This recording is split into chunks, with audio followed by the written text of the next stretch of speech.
Okay, now we have Soumaya Erradi, that's right, that will talk to us about Evergreen skills for software developers.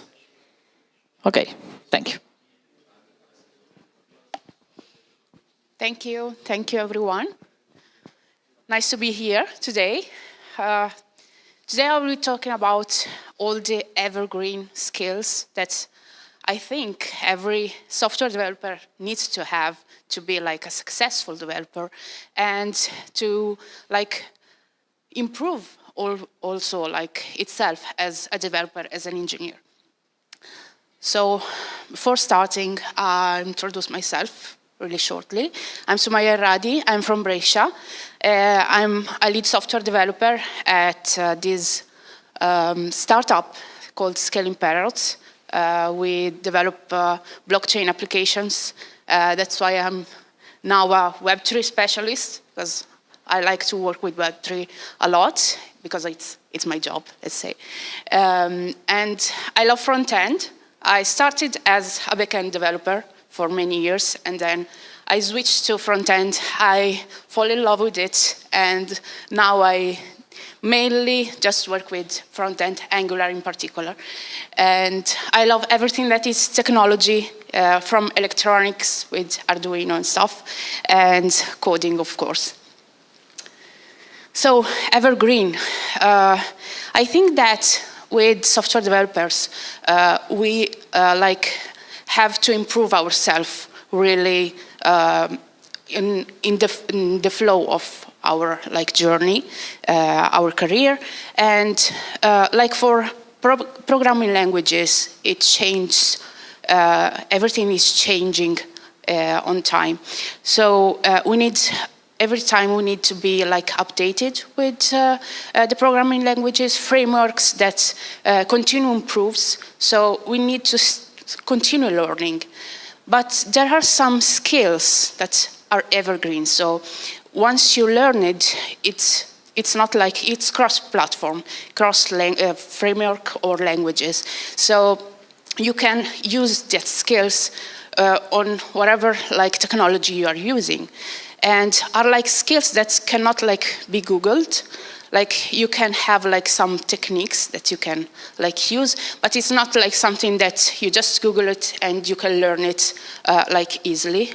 For some syntax for a programming language, you just Google it or ask ChatGPT now, and you can easily learn it.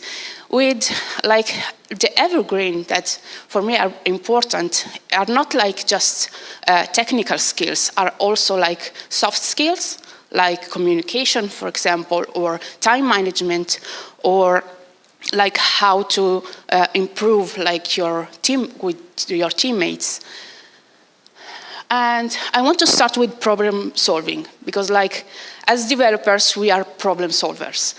And there are so many ways to solve our problems. Not all the ways are traditional ways. And it's a way to solve problems. I'm sure that this little girl will be a real good software developer one day. As what we are used to, solving problems with code. So we write functions that does something that solves some problems. For example, this is a function that sums some even numbers in a given range. And we can solve it writing the code that can solve this problem. But I don't want to talk about technical skills, because with this, we can ask ChatGPT to write the code to some even numbers. But problem solving is more like a mindset. We like to solve problems, also on our daily basis. On day, we solve problems in many ways. And in particular with software engineers, we have other problems that we need to solve that are not in particular connected with the program language that we are using. For example, sometimes we need to know how to optimize our project, to improve the performance of our project. And this is not like something that you can Google and just find a good solution for every project. So for your project, you need to know how to improve it and to improve the performance for your project. And this is something that you can learn like by practicing, by working a lot. And so it's not like a skill that you can learn in a short amount of time. Team communication breakdown. I'm a team leader of front-end team on my company, and sometimes I have troubles with like colleagues that cannot like work together, and like something that I've learned with time is just to don't make them like fight with each other. And sometimes like this always like fighting or like discussing about things that they are not like on the same page for some technology that they want to use. Sometimes these like can delay our like software release and can always like make some trouble on our work. So it's like important to know how to make your teammates co-work and work in a good environment. Sometimes it happens a lot, that the project scope changes while you are developing a project. And sometimes you need to know how to talk with clients or how to keep what you have written till that time and not just throw it away and restart from the beginning. So it's important like to reuse your code and know how to reuse your code. There are also cross-team challenges, like for front-end when we have to speak with the back-end team, for example. It's always like a nightmare because like it's always like giving the fault of something not working to the other team because it's never our fault. So always cooperate. And also like for small companies like mine, something that I experience a lot is like sometimes we have so much work that we cannot like refactor or clean our code and maintain our code. And sometimes when the project is like big, when you rewatch it and you want to like add features, you cannot like just find where to put it, or if you have a bug, it's like a nightmare to find it. So it's always like a good way to start improving your project and take your time to do it in the right way from the beginning. Second skill, debugging and testing. I put this together because like for me, debugging and testing are like skills to make your project work on the way that we want it to work. So in particular, testing is something that developers hate. In particular, for me, like I hated testing at the beginning when I was told to do testing, because like I had to do it, not because I wanted, and I couldn't like understand really what's the benefits to write code to see if my code is working fine. So, and then like with experience, I finally found the real motivation why we need to do that.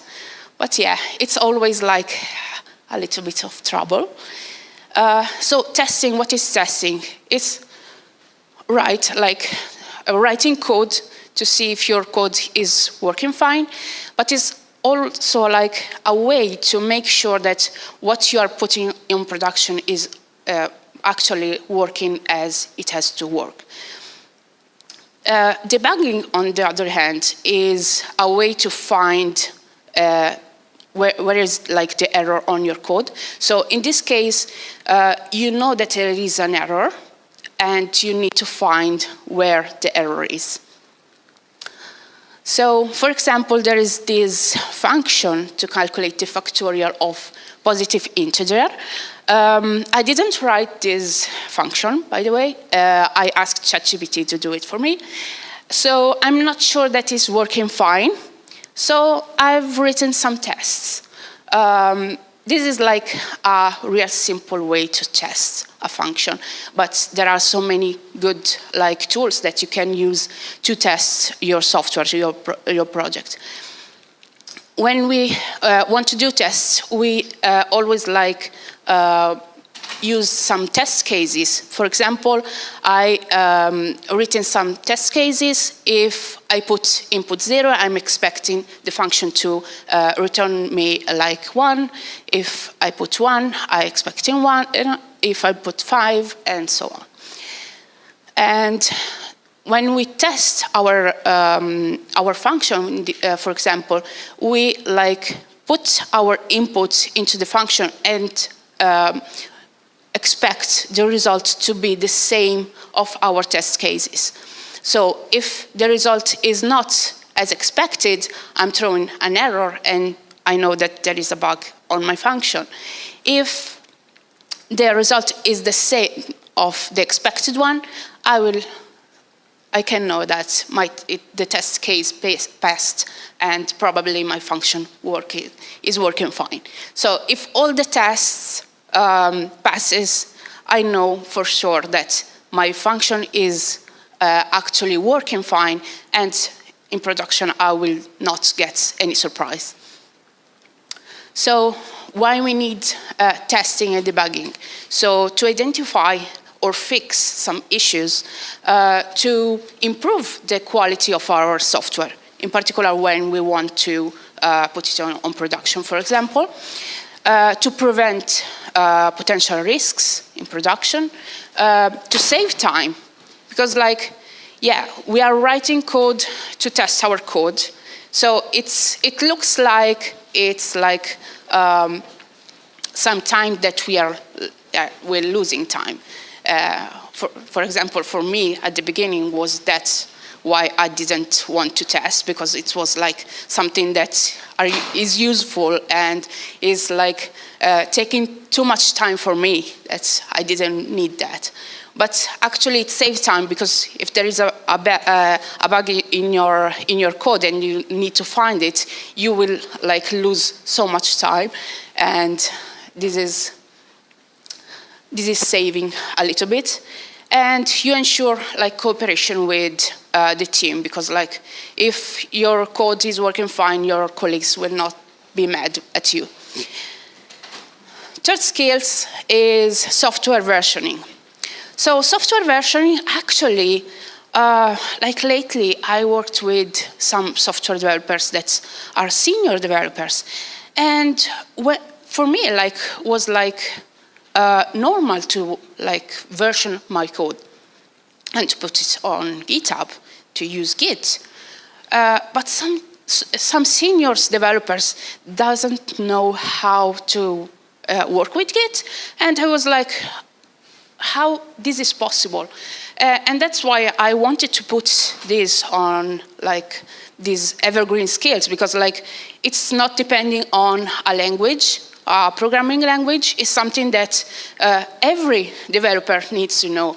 And if you are working with code, but also if you are not working with code, also for documentation and stuff, it's important to know how to version your code.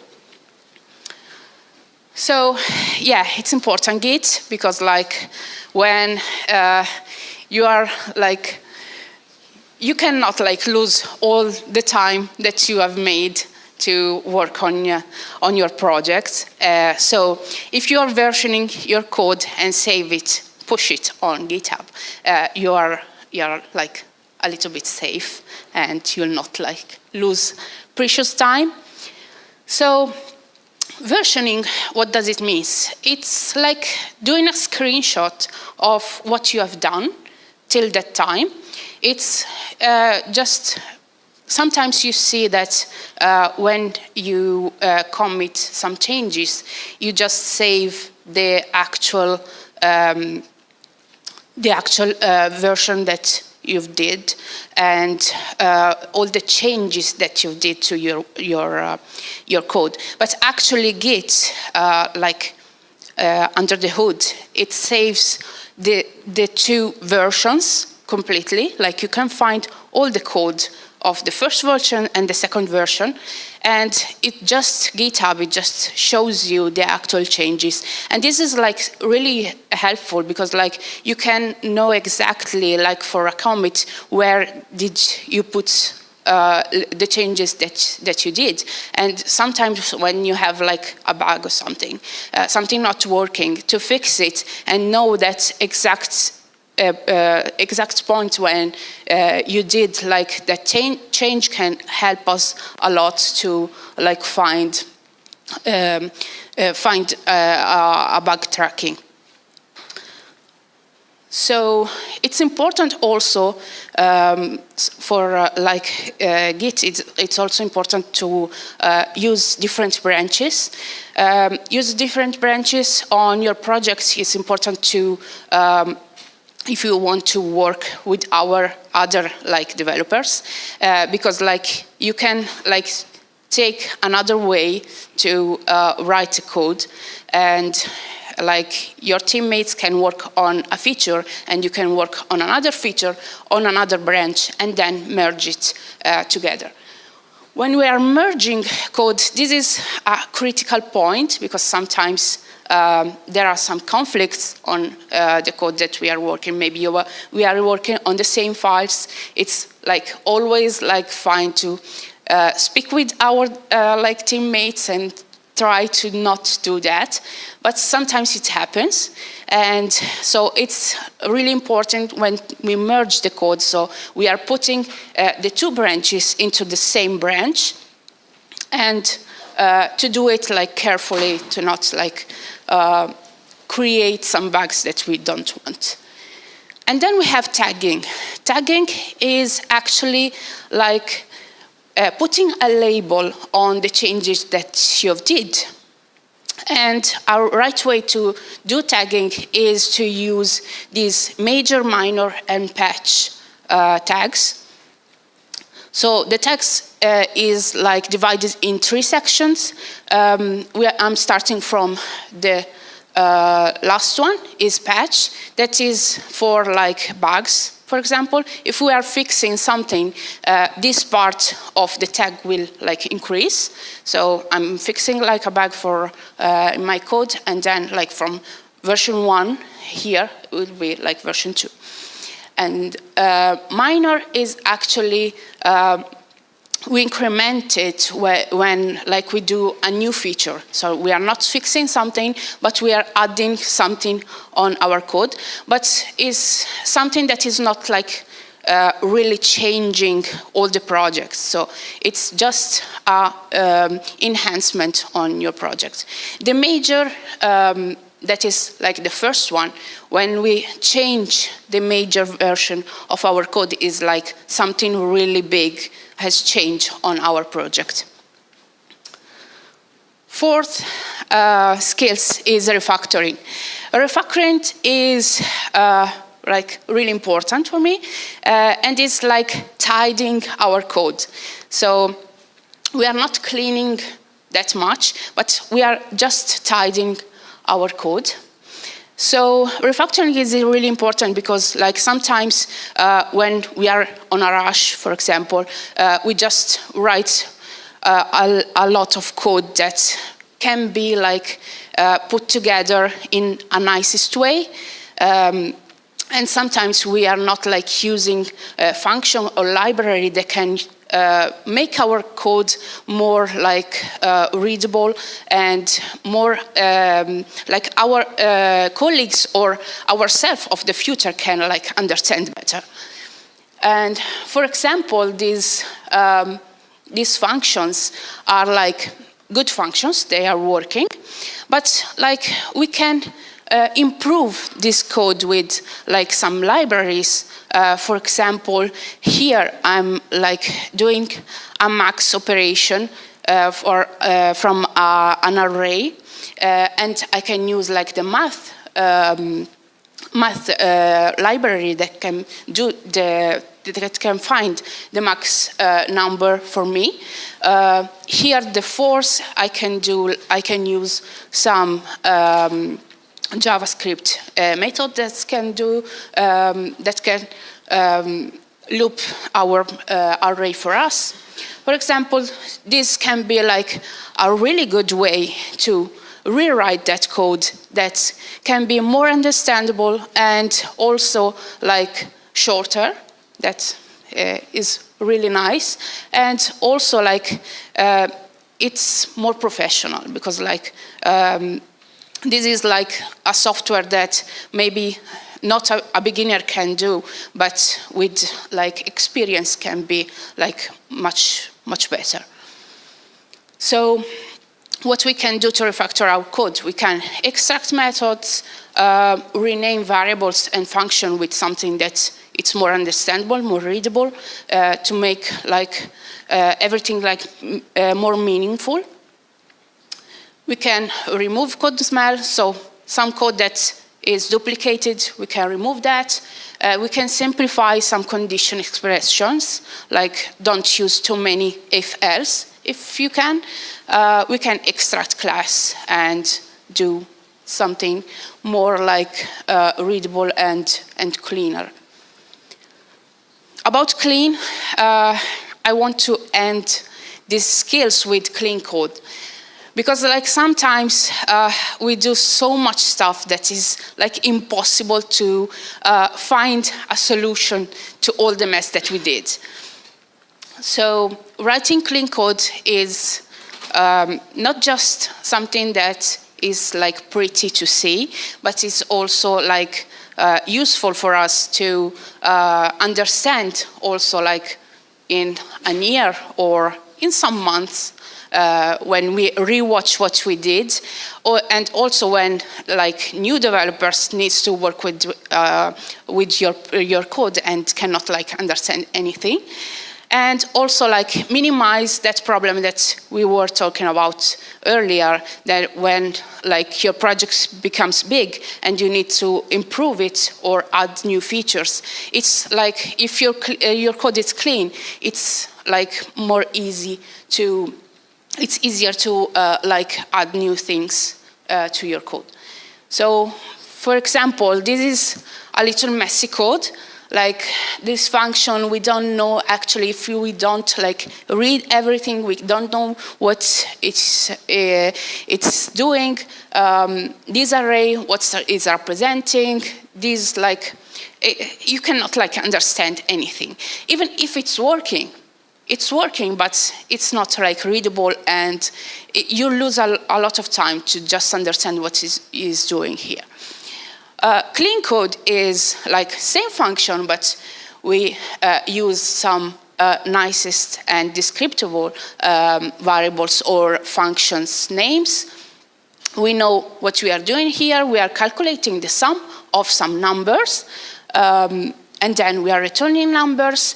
So if we have this array of numbers and we want the total of this array number, we can calculate the sum of these numbers.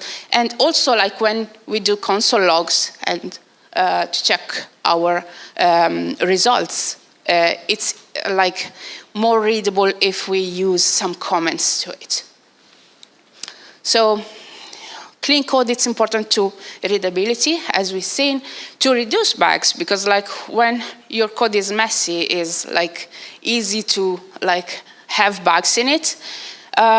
To improve, like to maintain our code is easier, and like is also like easy to reuse some code if you actually know it's written in a good way and you know exactly what it's doing. You can reuse it in other files or other functions. Scalability, you can scale your project if your code is clean, because like it's more like easy to do it, and it's also like fast to debug it, because like when you need to find the bug and your code is mess, it's like sometimes it's easier just to delete everything and just rewrite it. from the start. So these are, like, for me, the 5 skills that are so important for software developers and are evergreen. So once you've learned it, you will use it like forever, for all your career, and is always like helping you to actually be a better professional and to work on your project in a good way. So this is for me. These are all like my contacts if you want to contact me or ask me anything. And thank you very much.